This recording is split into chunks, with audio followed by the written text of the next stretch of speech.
Alright guys, welcome back to Tardis Talk, where we run down the latest episode of Doctor Who, give our theories, thoughts and opinions, and point out a few Easter eggs along the way. I'm your host Smack Talks, and I'm joined by the time lady known as Miss Revolution, as we get set to talk Series 10, Episode 10, The Eater of Light. This week seen the Doctor and Bill travel to Scotland at an unspecified point in time to see just what happened to the legendary Ninth Legion, who were said to have disappeared around 108 to 120 AD. This encounter led to Bill falling down yet another hole and meeting up with the Ninth, whilst the Doctor would run into the Barbarians, before then having them all come together to fend off a mysterious monster known as the Eater of Light. So Elle, what did you make of this week's episode? Well, I don't know about Eaters of Light, it was more like Eaters of No.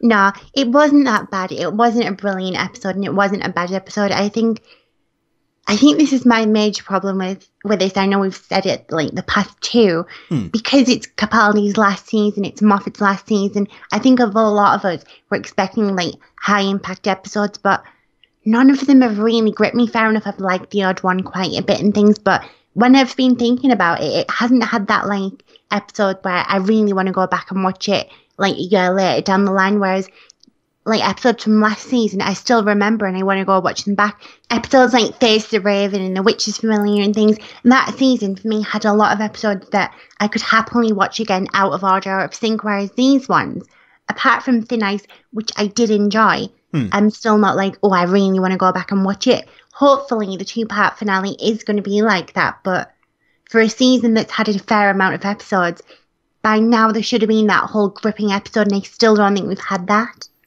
Yeah, I totally agree. I think every single week I've been waiting for one of them episodes that is really like considered a classic, and it's like a standout episode.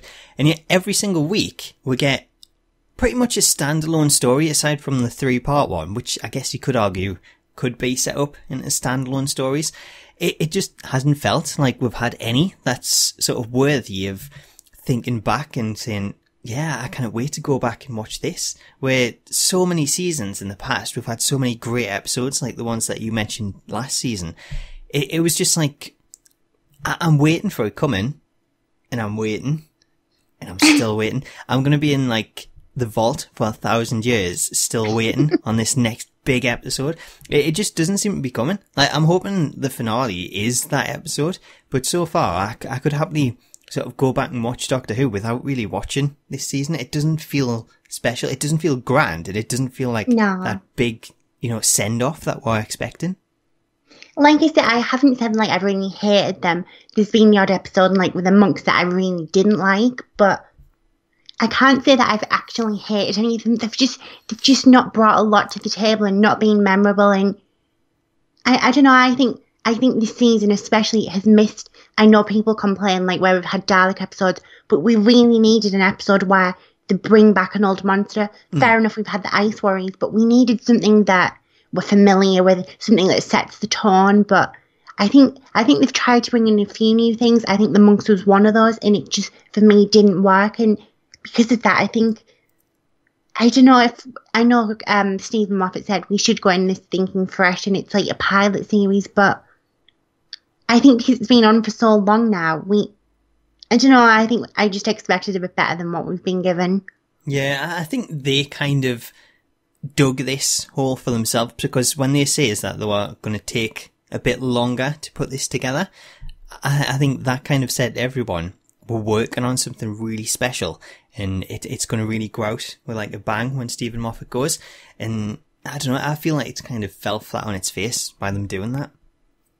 No, I totally agree. And like I said, they're not bad episodes, but when you do have that high expectation, like things with the monks where we were promised this high stake series of episodes, that should have been a great core element of the series, and it didn't work. And hopefully the 2-part finale does work, because in the past where there was a series which had dark water and things, the series as a whole wasn't amazing, but that kind of saved it. So hopefully, especially now we know we've got them Mondasian Cybermen and things, hopefully that will save the series. Yeah, hopefully it makes a difference and we do get some big episodes just to end on. Like, overall, I think I have really struggled with this, but this week, I don't think it was necessarily that bad an episode. I know it wasn't like a major episode that I want to really go back and watch, but at the same time, I like this more than I did Empress of Mars. I think the only thing that let me down, it's something that we're going to talk about a little bit later on, is the resolution to it, because it didn't feel as though, you know, this big monster got the resolution that kind of it deserved. It felt sort of a little less than I was kind of expecting. But overall, I think I did enjoy the episode. I like the actress that played Car. I think she put in a good performance. And I think when you seen her honouring the dead, sort of the expressions on her face, she did a really good job. And it kind of hit home to me that I think the reason I connected with this more than Empress of Mars and some of the other episodes was because this was an actual human person. You could see that emotion on her face, and she did a really good job of portraying that. Whereas when you get the Ice Warriors and you've got all the prosthetics and things, then you cannot really see that emotion. And I think that's what maybe disconnected us a little bit from the previous episode. No, I can totally understand that. I did prefer the Empress of Mars, and that's probably one of my favourites from the series yet again, but it did have them core elements like the subject of death, and yet again we had the whole thing of people deserting the army and things, and being fear, and being even like the whole subject of children of war and things. Those were some like great points, but it didn't feel like it had that grittiness that I wanted. I don't know if that was because of the whole thing with a monster. It just something didn't really connect for me. I think had it been maybe stretched out into a 2-parter with a different monster, I think that probably would have worked a little bit better. But I definitely know what you're saying. Like, she was really good, the character of Kara and the elements of death and things. And I think if it hadn't have been for that, I think I could have happily tossed this to one side. Yeah, no, I think there was like a lot of good elements to it.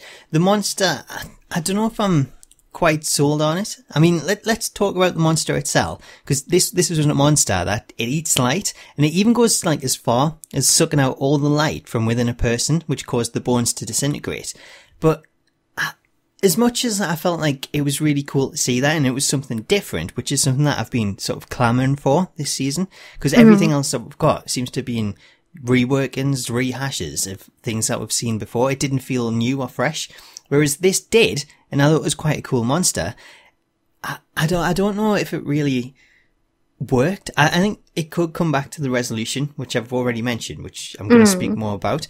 But it felt like it was supposed to be a big threat. It slaughtered this huge Roman army, and yet the end of it just didn't seem fitting. It seemed like this cowering monster hiding from this poisoned light. It didn't do anything. So I thought it was cool to see. I like the fact that we've got something different, but I don't know if it's necessarily one that's really going to stick in my memory. It's not going to be as memorable like we've just been saying. This season doesn't seem to be. I think my issue with it, and kind of like a lot of issues that I've had with the series as a whole, is we've had these monsters and they'll look one way, but they do something that totally doesn't go with how they're looking.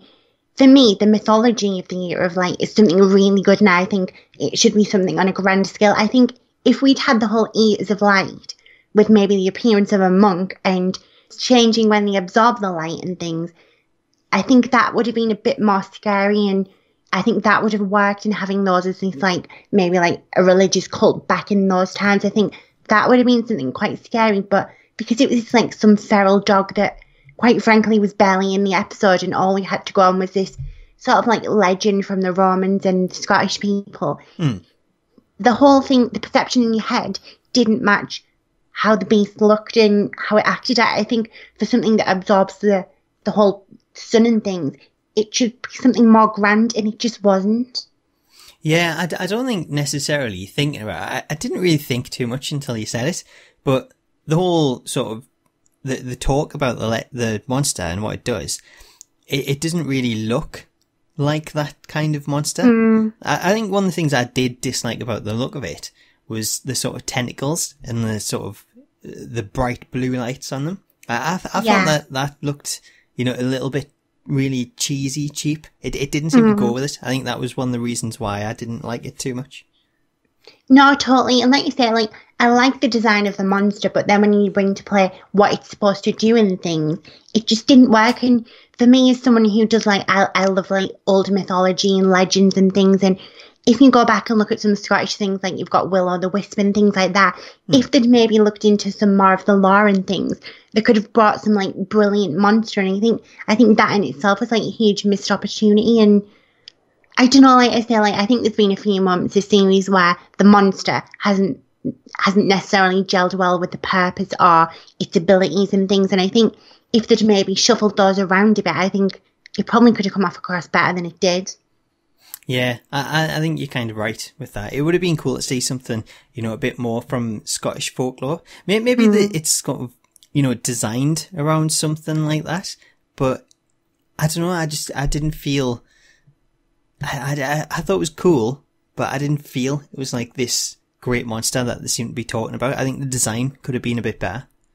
It kind of felt like a lapdog, like it was working for something else. Fair enough, it didn't have like the intelligence or whatever, but it kind of felt like the thing that was talked about wasn't that monster, and there was maybe like a bigger monster somewhere else, but it wasn't the case. It was just there's loads of them and one comes through every so many years. So it really, for all it's supposed to be big and imposing because of what it can do, it just wasn't. And I don't know, I think that's the thing, if you do throw into these big, like, oh, it's going to destroy the world and it's this powerful, but we're going to, like, shine a magnifying glass on it and it's going to kill it.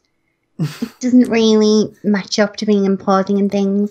Well, that's my problem. So let's talk the resolution then. Because they managed to fend off this, what I would say was a formidable foe from what it could actually do.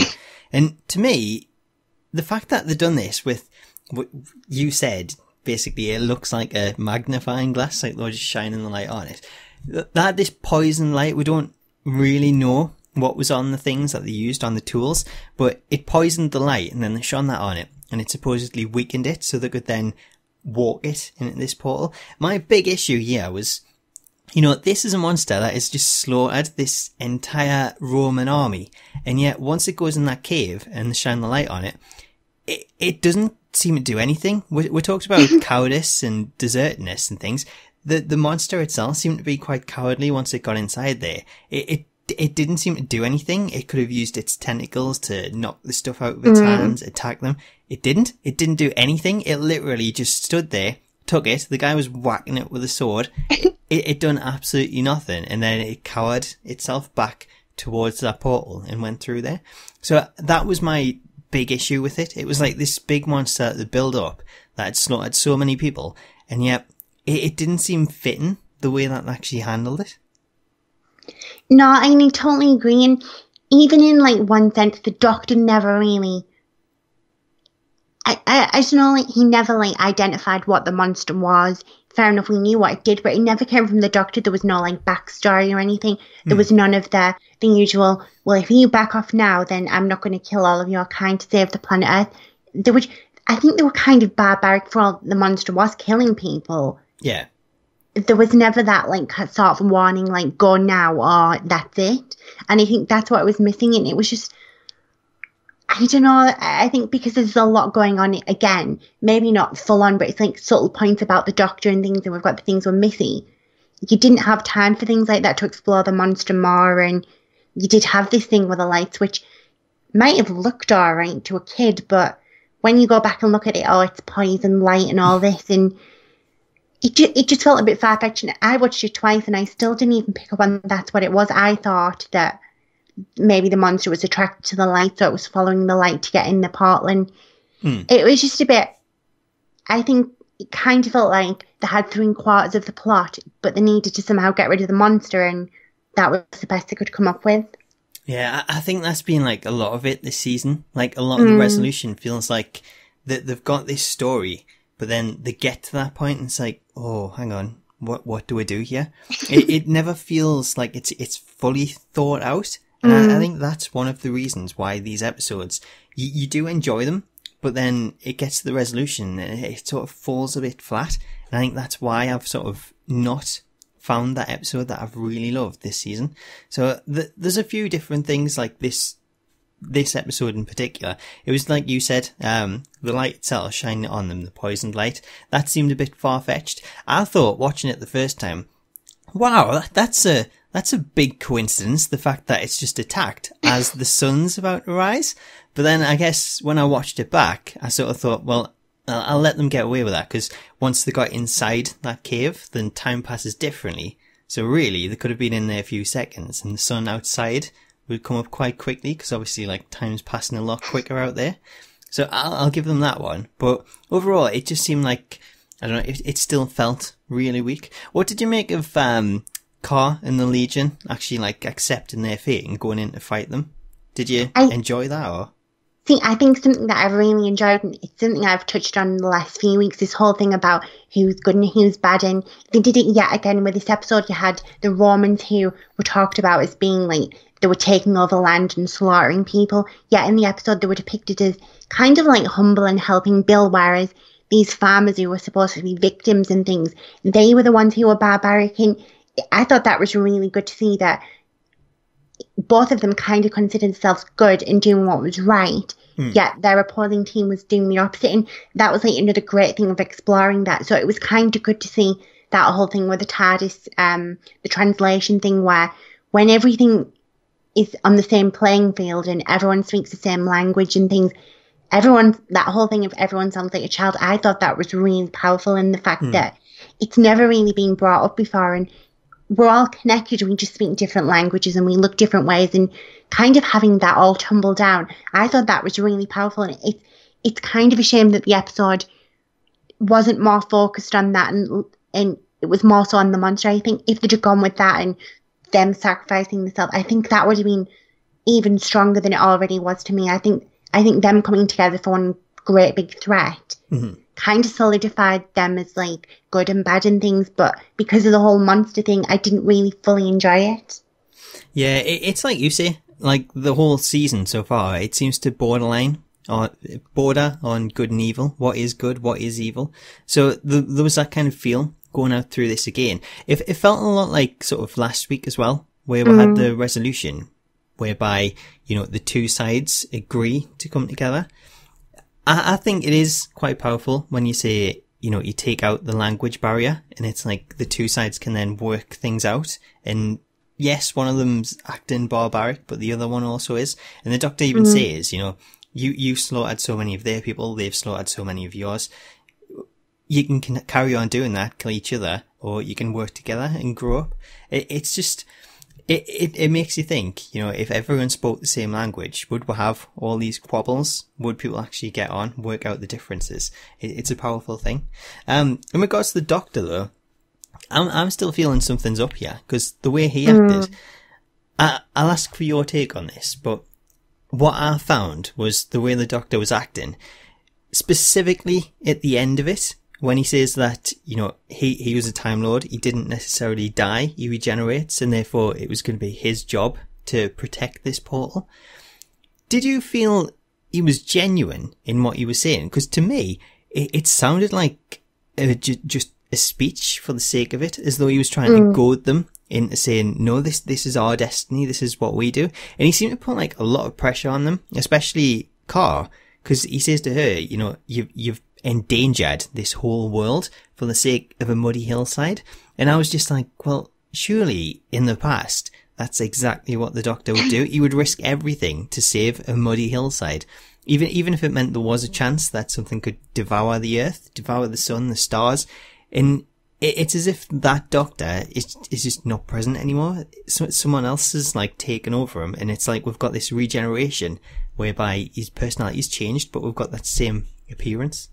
No, I definitely agree, and it's something that like I've been saying for weeks now. From kind of pretty much the get-go of this episode, he seemed to have this ego, and Bill was saying like she'd been learning about this Ninth Legion thing and she wanted to know what was happening. The Doctor was like, oh no, it's like this, that and the other, and he kind of had this whole ego that he knew better, and of course Bill was right and things, and he kind of had this whole superior complex thing going on where I was like, oh, and he even says that human life is hilarious because it's so short, and he kind of devalued the humans, and it came across like he didn't have much faith in them, which is something the Doctor's always had, and he's always loved about like the earth and things because of how humankind is and things like that. Yeah. So it was kind of weird to see this like different, it almost felt like, I know like I've said it, him becoming more like the Master. It kind of feels like that'd be the approach that the Master would take, and not necessarily the Doctor.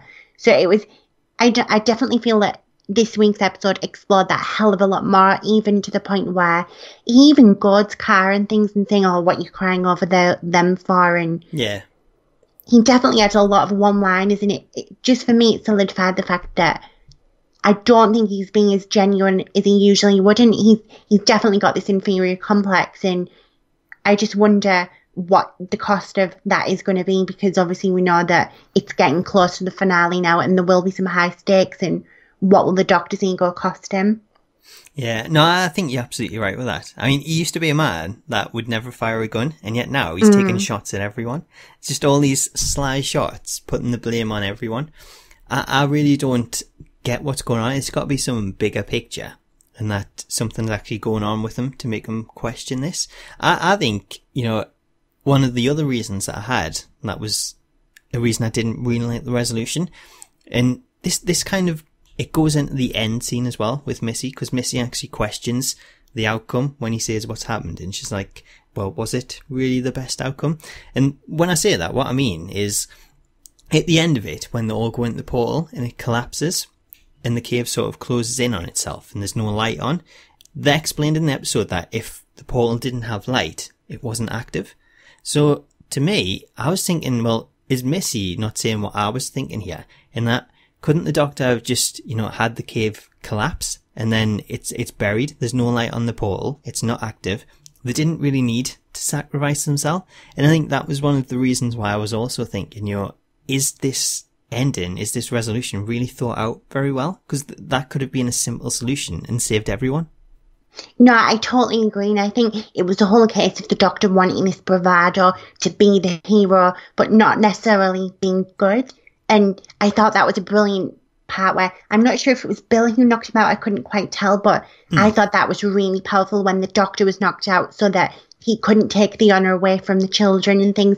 And I thought that was really powerful, the fact that they wanted to embrace their future and things and be the ones to save the Earth, and kind of thing, the Doctor almost looked ill or like enraged, the fact that it couldn't be him who was the one who was saving everyone. And even the change from the whole thing with the monks to now, he's definitely changing. For me, he's not the same Doctor. Something's definitely up, and I definitely think he's starting to slip onto the, not necessarily the bad side, but he's definitely got this, like I say, God complex or inferior complex, where he thinks what he says goes, and he kind of wants the reward and praise and things because he's been doing it for so long, and he just thinks he's right constantly. Yeah, I think that is kind of the case, like with this one. It's that, the God complex, like you've mentioned. I think that's kind of what's playing out here. And I mentioned before that the Doctor's speech, when he kind of goaded them into sacrificing themselves, I said it didn't feel quite genuine. And thinking about it there when you were talking, could this speech maybe just have been the Doctor knowing that Missy was watching and saying this, saying, he's willing to sacrifice himself because he's a Time Lord and, he won't die? Was this maybe for Missy's benefit, knowing that she's watching?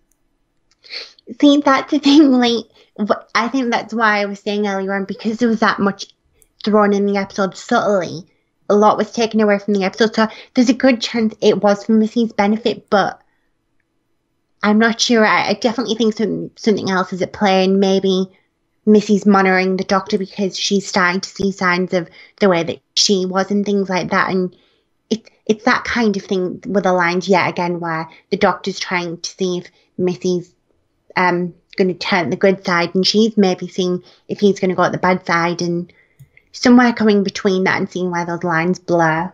Yeah, no, I think it is going to be a case of the lines blurring.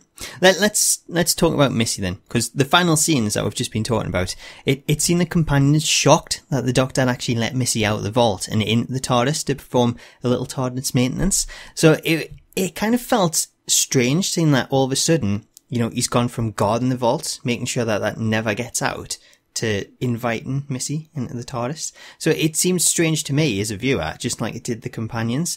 But what did you think of Missy's reaction to it?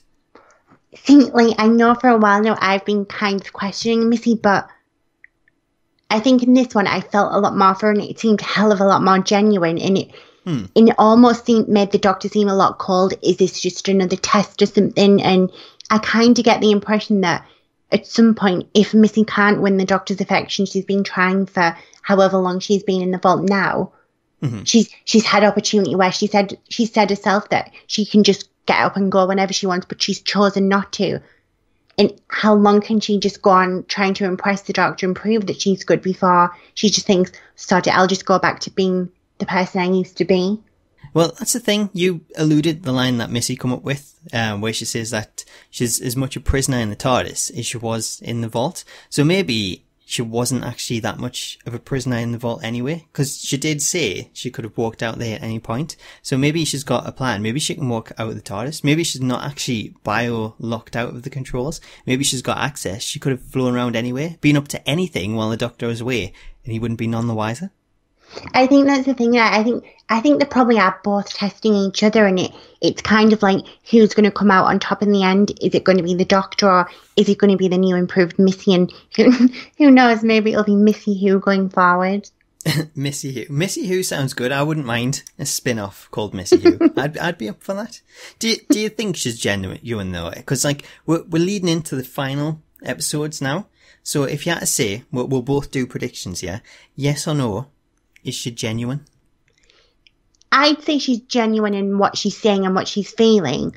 But like I said, I think she's going to get to the point where she's trying over and over again to impress the Doctor and prove that she has changed, and she is changing. That the moment that we do know the Master's coming, and we've seen the trailer and things, that when the Master turns up and maybe embraces Missy for who she is, maybe she thinks, well, why would I continue to try and impress the Doctor when I can have the affection of myself and just be myself and do whatever I want when I don't really have to keep trying like she has been. I think that's probably where it might go. That sounds quite cool, actually, saying that. I like that idea. I'm going to say yes as well. I do think she's being genuine, which it's preposterous. Like, it's what, how is that the case? I said, like, the last couple of episodes, there's no way I thought she was being genuine. But I think this week, the fact that you seen her reaction when the Doctor says, maybe it's time that we start being friends again. It seemed quite a genuine reaction, the way that she reacted to it. So that made me sort of change my opinion. And now I'm sort of thinking maybe she is genuine and she does legitimately want his friendship. So I'm going to say yes. Yes, she is genuine. But rather than the scenario that you pitched, I think it's going to be a case of, she tries to get his affection. She tries to do everything that he wants.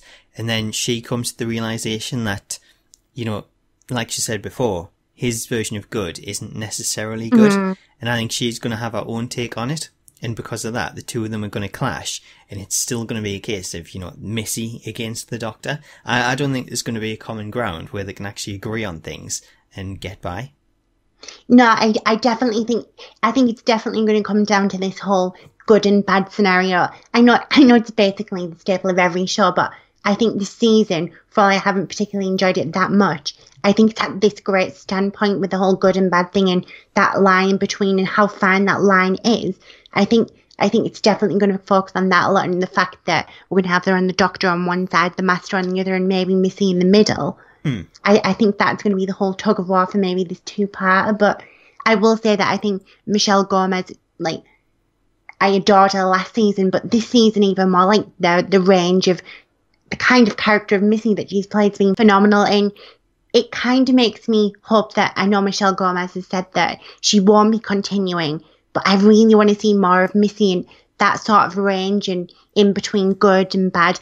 I'd actually give her my own spin-off. Like, I think it's a character that you can explore really well, especially we know that next week she's going to be like the Doctor. I think that as a series would be amazing.